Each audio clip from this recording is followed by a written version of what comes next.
I would like to talk about so many things, because wherever one goes, Europe, India, Australia or America, one finds more or less the same human problems.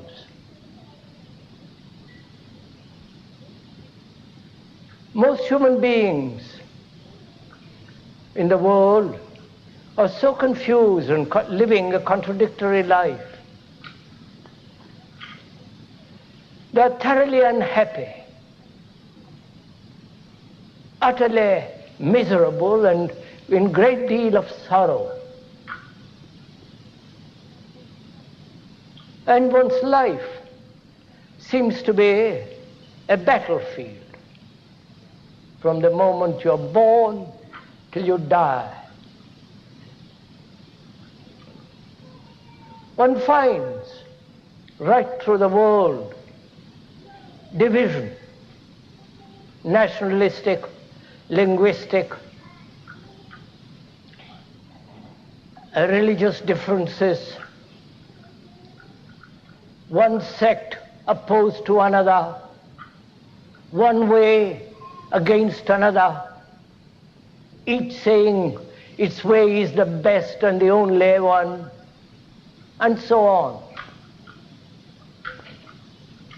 There is division, conflict, and war. There is division as the business world, the spiritual world, the religious world, the scientific world, or the professorial college world. Seeing all this division, this utter chaos and great deal of misery, one wonders, and I'm sure you do too, what is one to do? What course of action to be followed? The left, the center, or the right?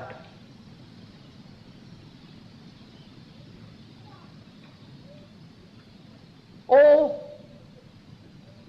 is it a course of action dictated by some ideology, some belief, some authoritarian dictum, or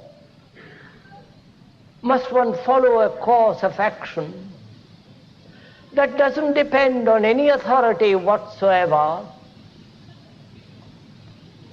neither the left, the center, nor the right, or any guru, any teacher, any priest, or follow any organized religion, Catholic, Protestant, what you will,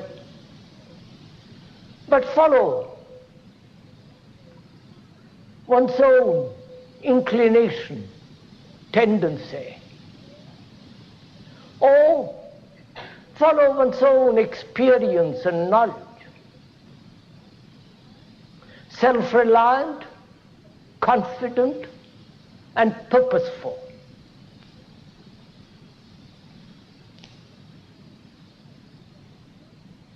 There is so much contradiction, not only outwardly, but also inwardly. And what is one to do?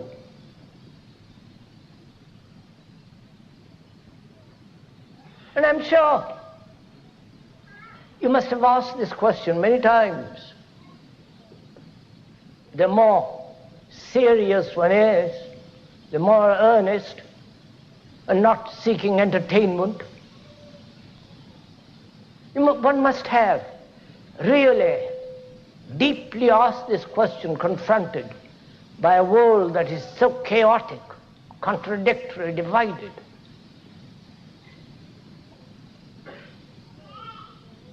Knowing very well that one has lost faith, having no trust in anybody.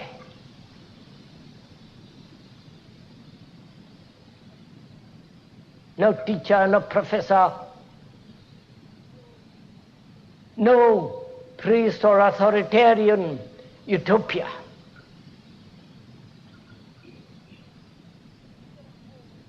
If you're at all serious, and I hope you are at least for this afternoon,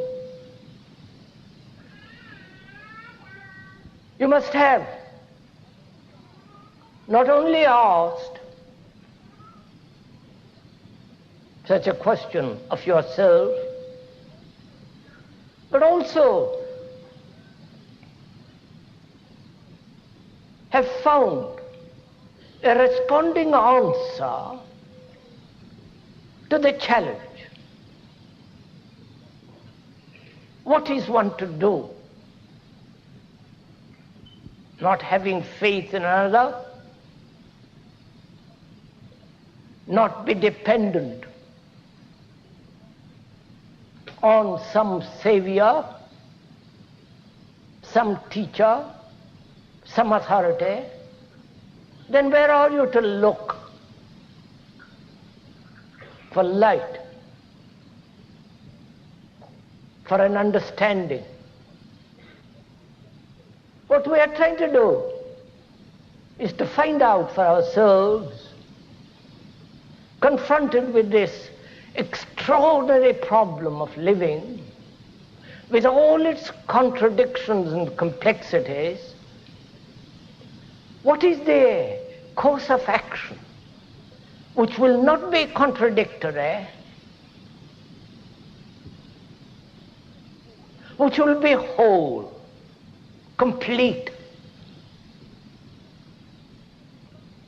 which will not produce more agonies, more mischief, more confusion.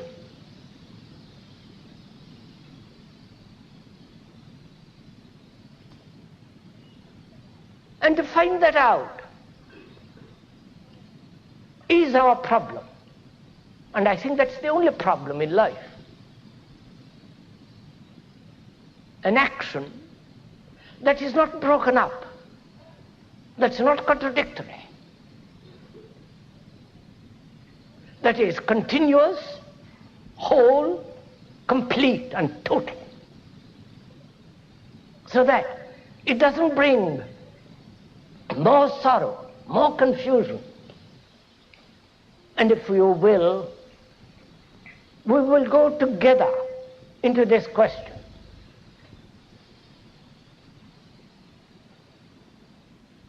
Bearing in mind that the speaker has no authority whatsoever.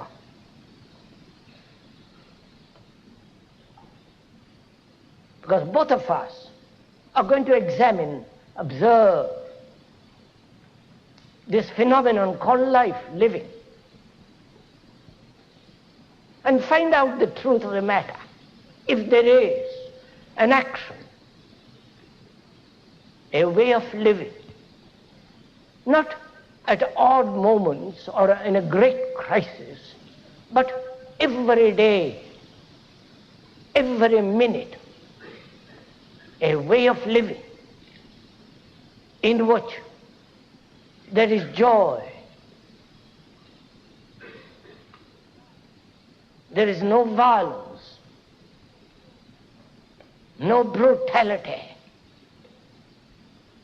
no contradiction, and obviously no imitation and dependency. Unless we find such a way of living, not an abstract idea, a philosophical concept, a theory, but rather an actual way of living.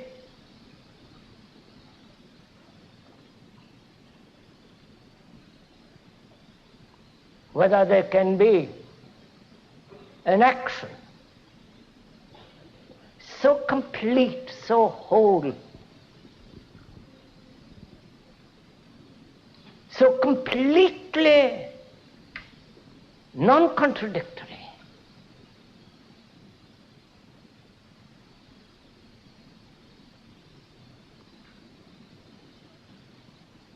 and I feel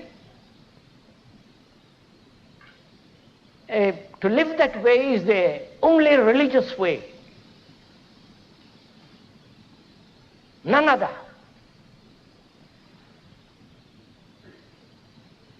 We are using the word religion, not in the accepted sense of that word, which is to believe in something. Believe in God or no God, or believe in some conceptual ideation. We are using that word, a way of life in which every action is whole, complete and full of ecstasy. Now we are going to go into that. First of all, to understand all this, we must establish a right relationship between us, between you and the speaker.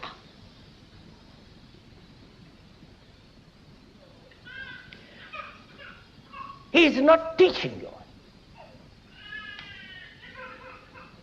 in the ordinary sense of that word, giving you what to, telling you what to do. The word teach is to give information, to make one understand, to point out, to inform.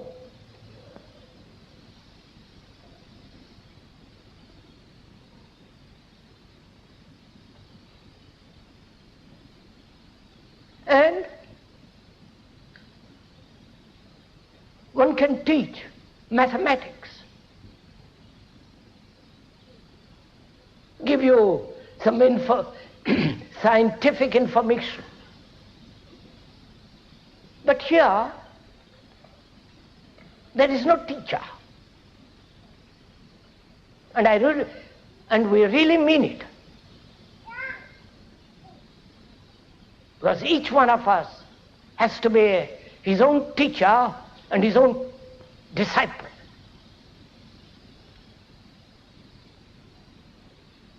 And this is a very serious matter. So that you are listening with quite a different attitude.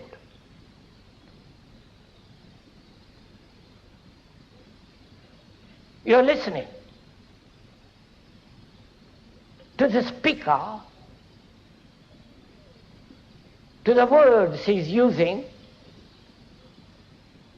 and understanding those words, watching through those words all your own reactions and responses and conditioning.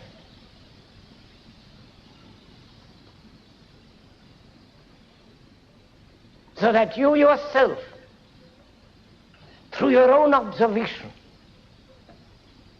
learn. So the speaker becomes a mirror in which you are observing yourself. So our relationship between you and the speaker is of a basic communication communication being, sharing together, understanding together, working together. That's what the word communication means, to commune. So, seeing all that, not as a theory, not something that is extraneous to you, but actually, that's your life. Your daily contradiction, your daily battle, your daily irritations, anger, hatred, brutality.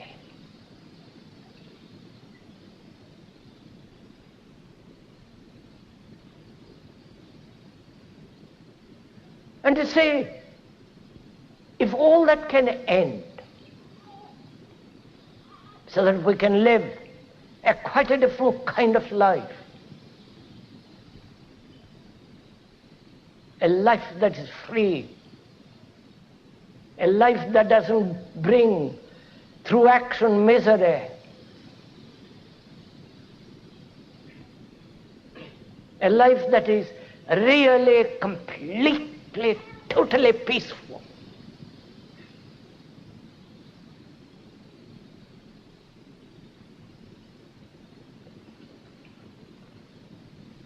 So one asks, observing all this, what is one to do? Knowing that you are the society, and the society is you. You are the world, and the world is you, which is not just an idea, but a fact. You have created this world by your greed, anger, ambition, competition, violence. Inwardly you are that, and outwardly you have wars. You have all these divisions,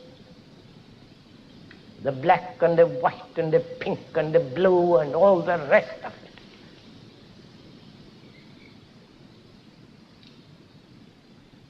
Prejudice, antagonism, brutality.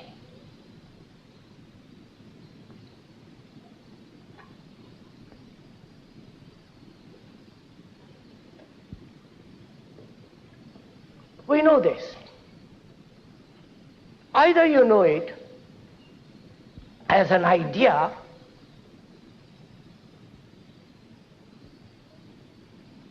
or you know it actually. You know it through a magazine, through a newspaper, or somebody has told you. Or you have observed it in yourself. You have seen it in yourself completely. Therefore, there is no need for another to tell you what the world is like. You don't have to read a single newspaper, a magazine, or listen to any talk. If you know for yourself what you are, realizing what you are, then the question is entirely different. The question what to do. Because one realizes what one is.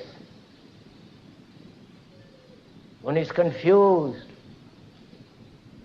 as the world is. One lives in contradiction, in division, as the world is.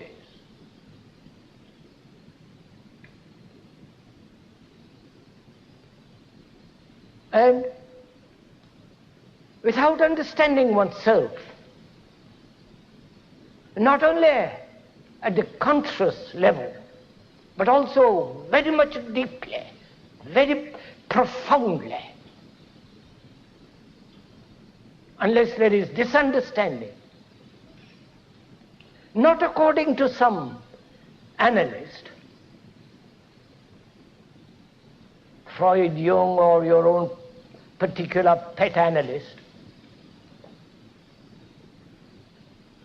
but to understand yourself as you are. And in the understanding of that, the question of what you are to do becomes entirely different. Because now you are putting the question in relation to the world as though it was something outside of you.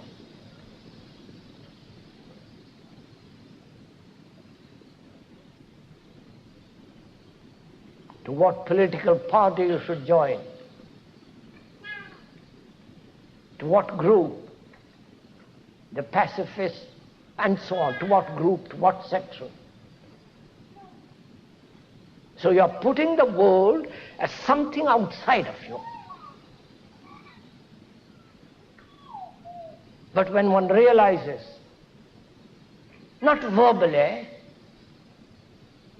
not as an idea, but actually, when one realizes that one is the world,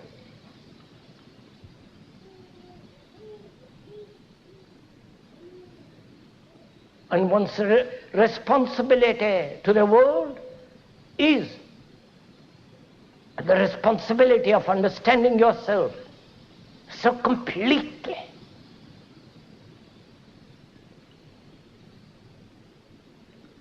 And then your question, what to do, has quite a different meaning.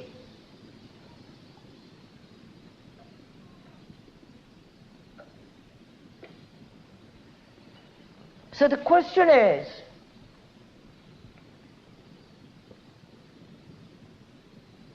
how to observe?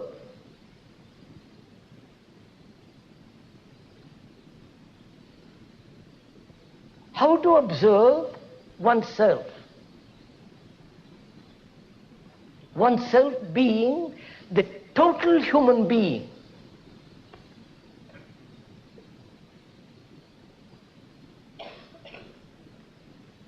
You are not an American, though you may have the label as the American. And a man coming from India may call himself an Indian with his particular label, with his particular superstitions and beliefs. But when you scratch or push aside all that, he is an ordinary human being like you and me, like a dozen others. So the question is, how do you observe yourself?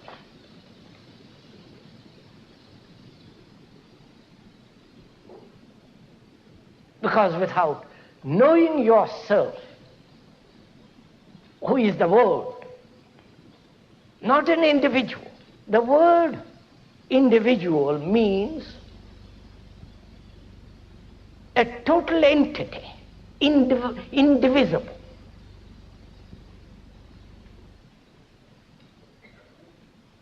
An individual means a human being in whom there is no contradiction, no division, no separation, is a total unit, harmonious unit.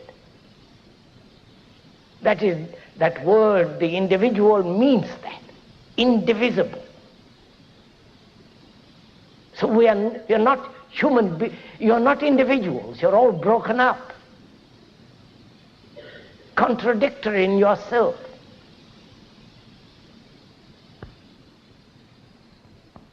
So, how are you to look at yourself?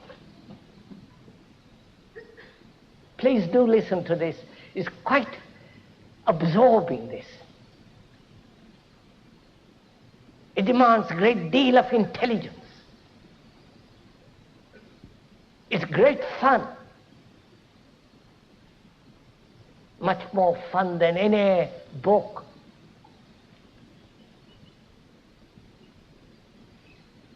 Than any religious entertainment, than any philosophy. As we are broken up human beings in our souls, contradictory desires,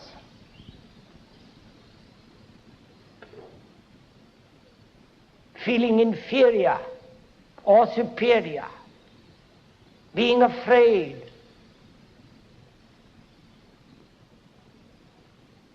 having no love, feeling lonely,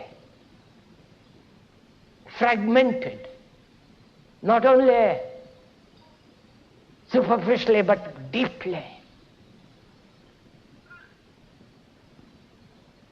How are you to observe one fragment? Observe the rest of the fragments?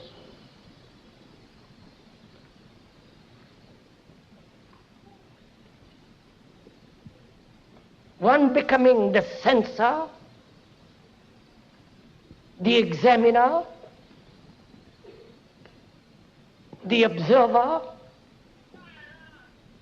watching over the rest of the fragments. And what gives him the authority over the other fragments?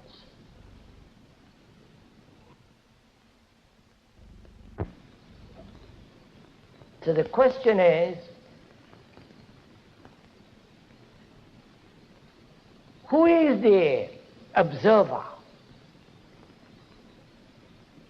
And who is the censor that says, this I will do, this I won't do. This is right and this is wrong.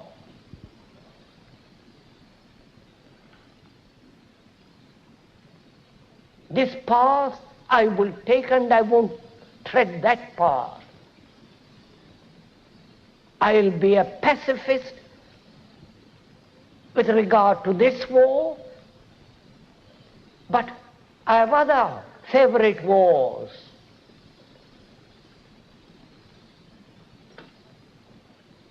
I will follow this leader and not that leader.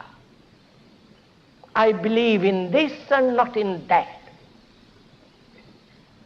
I will hold this prejudice and reject that. Knowing, if you have observed yourself, that you are a fragmented human being.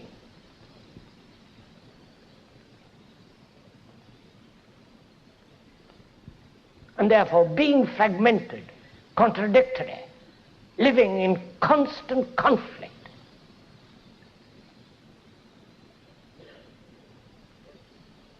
and knowing this conflict, one fragment of this many, many fragments takes charge, becomes the authority, the censor, and his observation must inevitably be contradictory. Right? I hope you're following all this.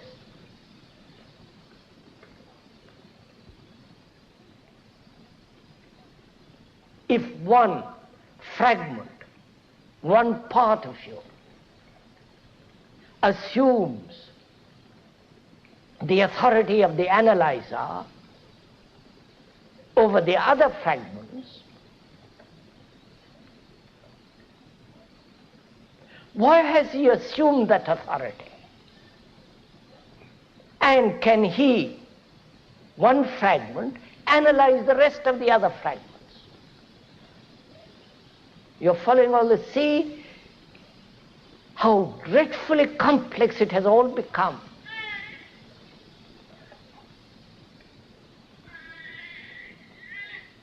Whether you are analyzed by a professional or you analyze yourself, it is still the same pattern.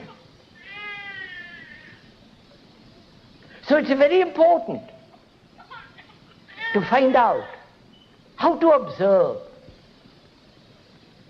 How to observe all these many contradictions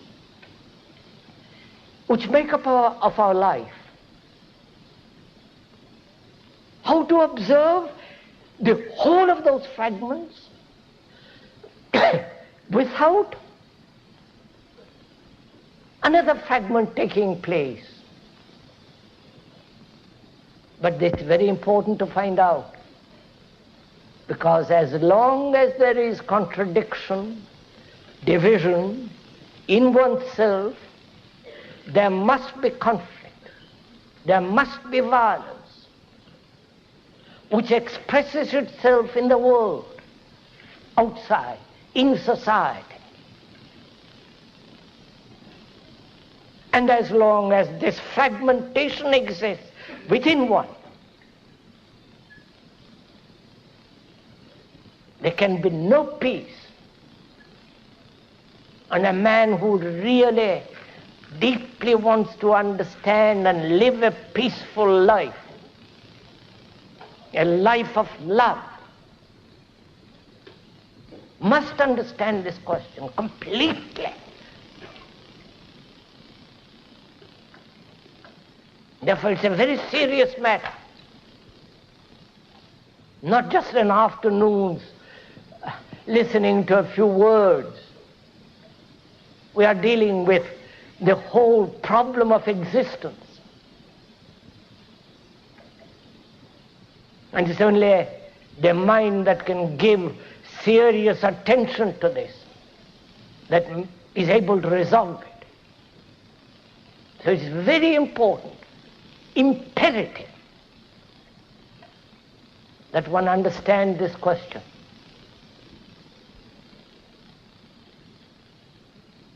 How do you observe?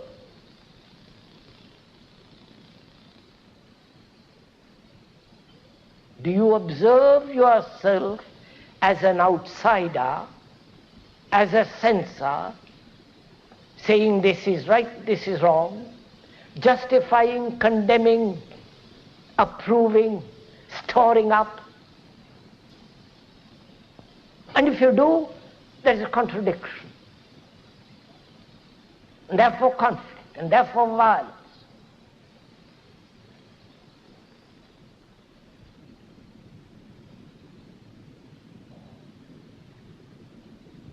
How do you observe? Do you observe through an image? When you observe a tree, do you observe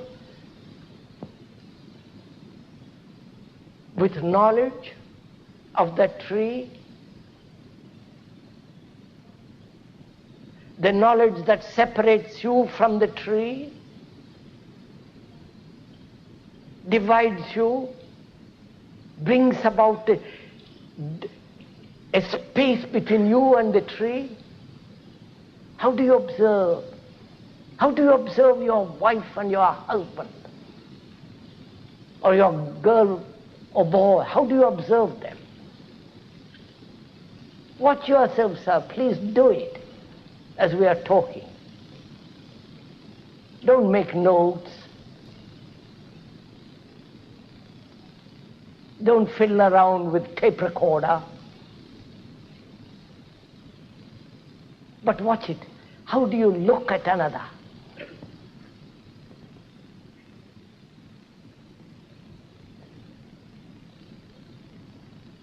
Don't you look at another through the image you have built about the other?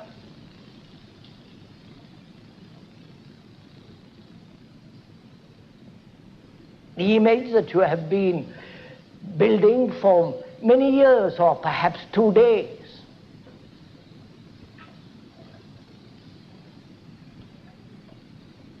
And the image becomes the observer.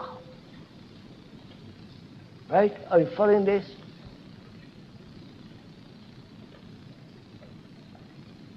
So, the image, or through the image you look.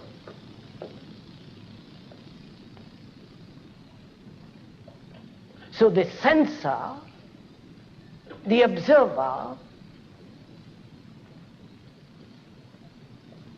is one of the fragments, and that sensor has an image of what is right and what is wrong, what should be done, what should not be done, because he is still functioning as a fragment.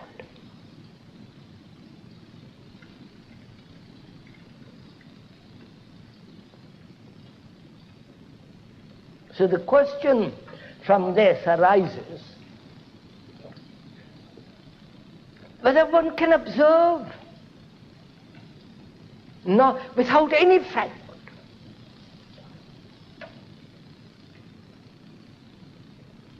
To see you, see oneself, see the world,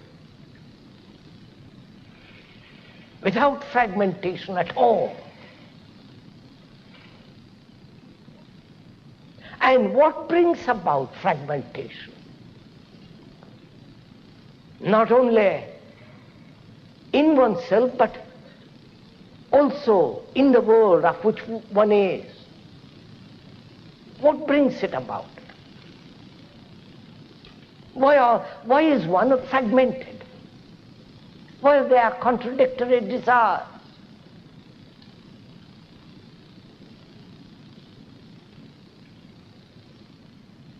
Right? Now,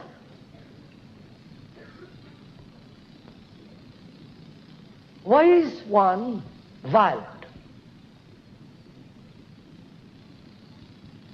Which is part of contradiction.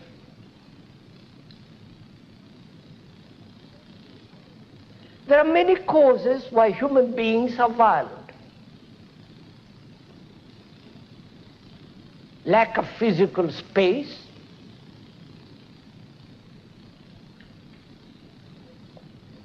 human beings who have evolved from the animal, and the animals are very aggressive,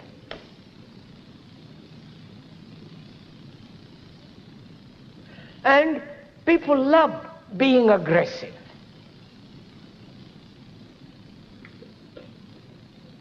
Feeling inferior, and they want to be superior. And so on. There are many causes. And most of us spend our time discussing the causes, explaining the causes. Each professor, each specialist, each writer, according to his conditioning, explains the causes. Volumes are written why human beings are violent. But at the end of the volume, human beings still remain violent.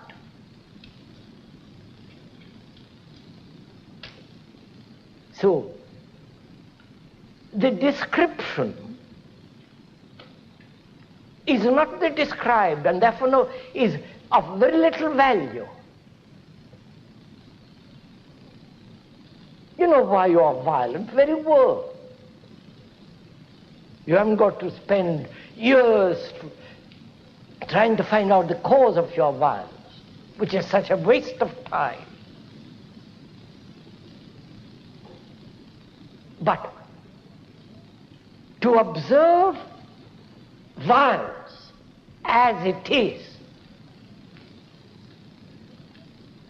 without the censor,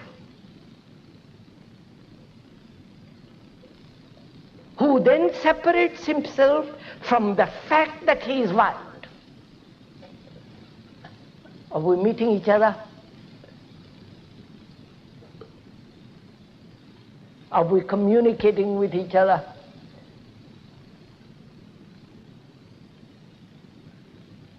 I'm not sure.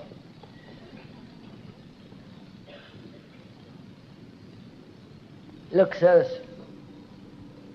this is really very important to understand. So let's go into a little more. Let's suppose I am violent. Anger, jealousy, brutality, driving ambition that brings about competition. And I'm always measuring myself against somebody else.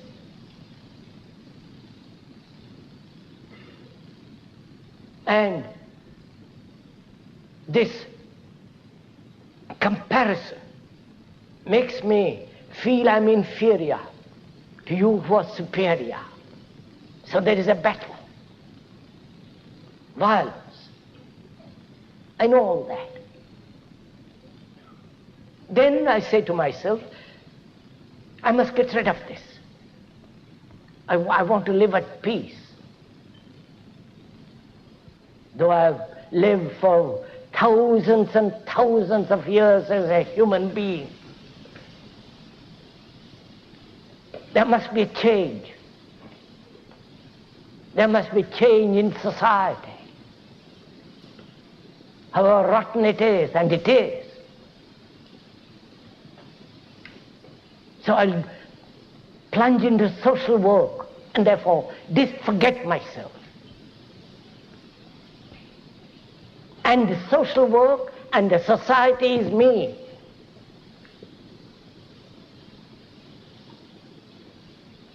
So I'm escaping from myself and realizing all the tricks the mind plays upon itself. Now I look at myself, I'm violent. And how do I look on that violence? As a censor who condemns violence or justifies violence?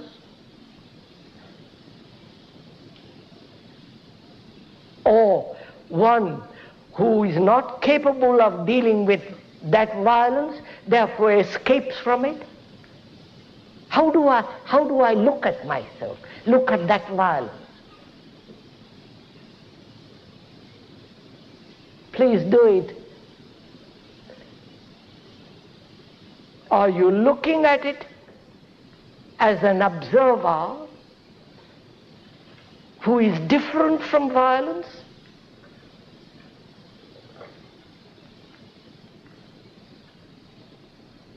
The observer who is separate, who condemns, justifies, and says this is right, this is, and so the observer looks at the violence, separates himself from violence and condemns it.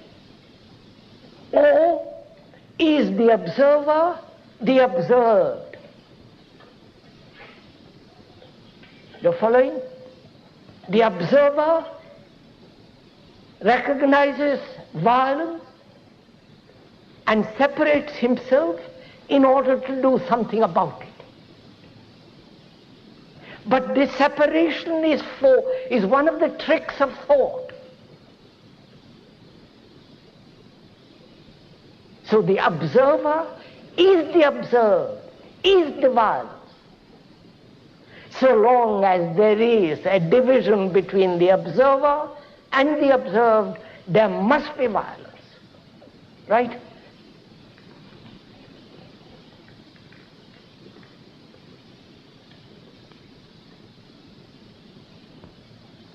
So when I realize that, not verbally, realize with my heart, with my mind, with my whole being,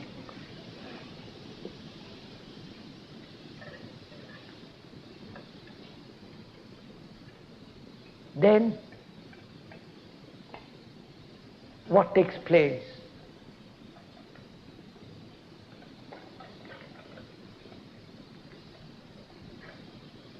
You understand my question?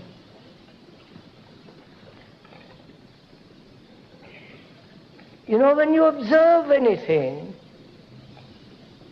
there is always not only a physical separation, distance, space,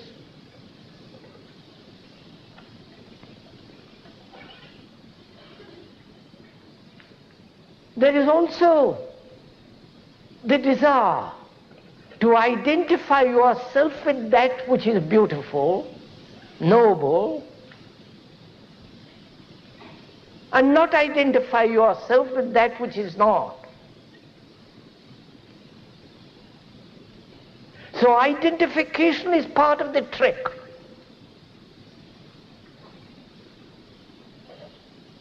Of a mind that has separated itself as the sensor and is now trying to identify.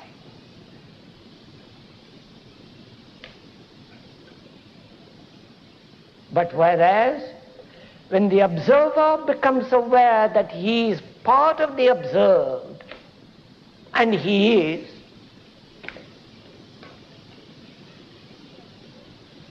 and therefore no image between the observer and the observed, then you will find that conflict completely comes to an end.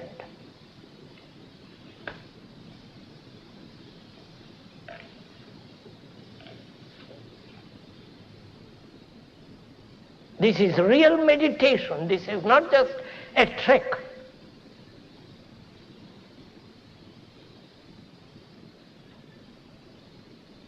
Therefore, it's very important, imperative, that one understand oneself deeply.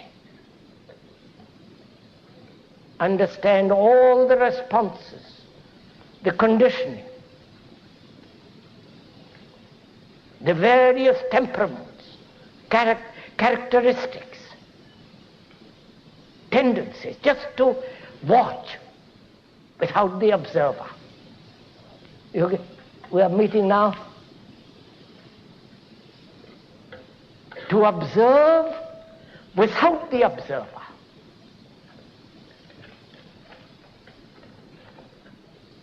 And that is the act of learning.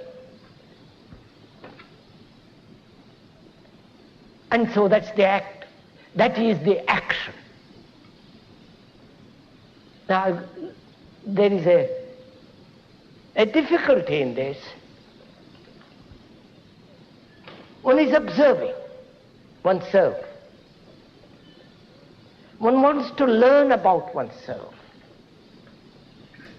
The more you discover, the more you understand, the greater the freedom.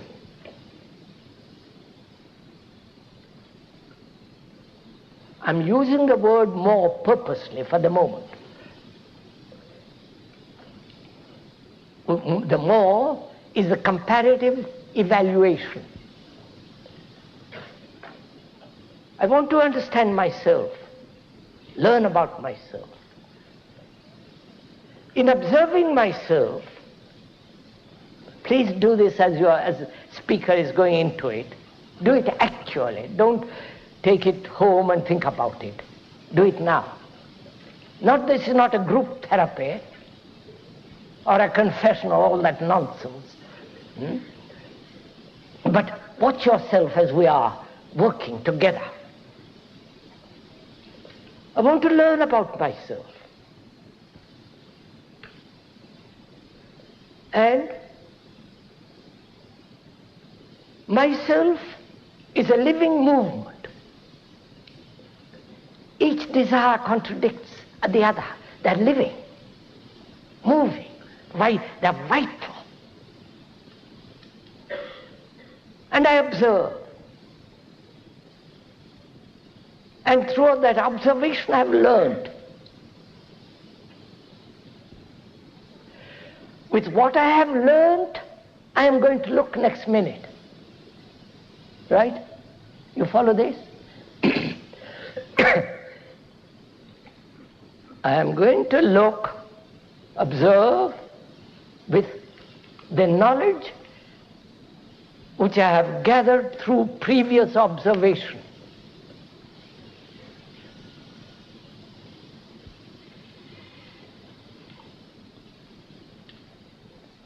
Am I learning? Is there learning then?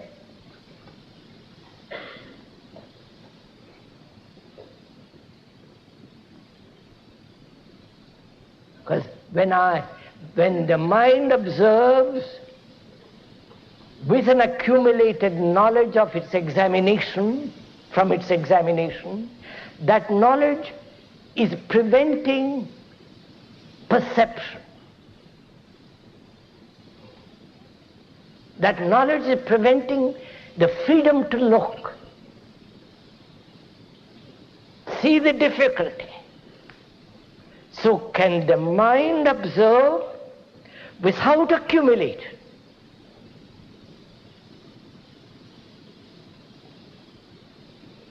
And the accumulation is the observer, is the sensor, is the conditioned entity. Therefore, to look without accumulating, that is, look,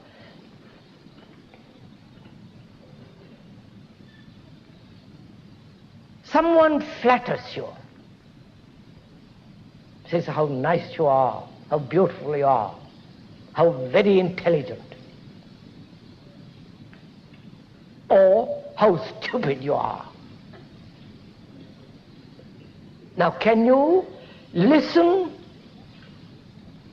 to what he is saying, that you are stupid or very clever or very this or very that? Can you listen without accumulation?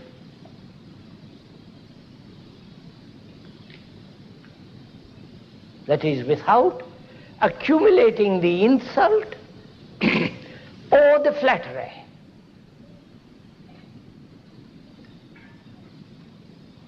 Because if you listen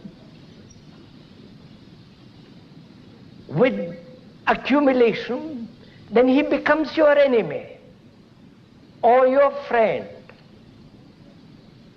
Therefore, that listening and how you listen creates the image. Right? And that image separates. And that image is the cause of conflict. The image that you have about the communist and the bourgeois.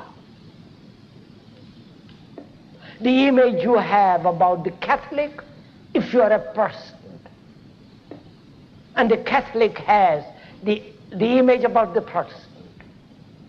The image you have about your husband or your wife or your boy or whatever it is. You believe and another does not believe.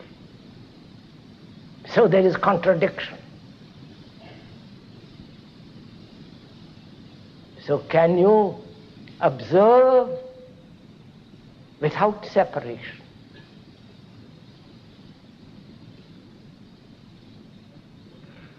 Can you observe at the moment of violence, at the moment of your anger, without the censor? See how difficult it becomes if you're not aware at that moment. If you're not aware at that moment, you've already created the image.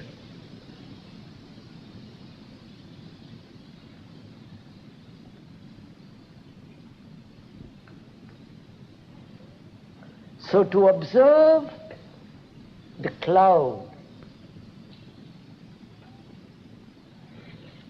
the beauty of it, the light of it, to observe the lovely hills in this country, to observe the light on the water, just to observe without naming it.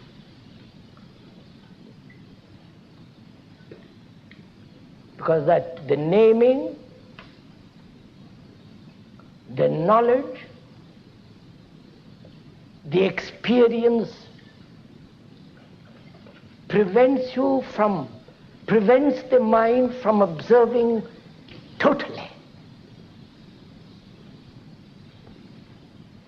So when the mind can look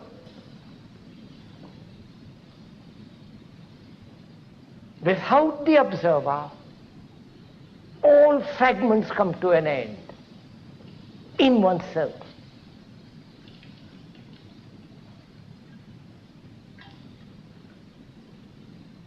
And this is really very important to grasp, to understand.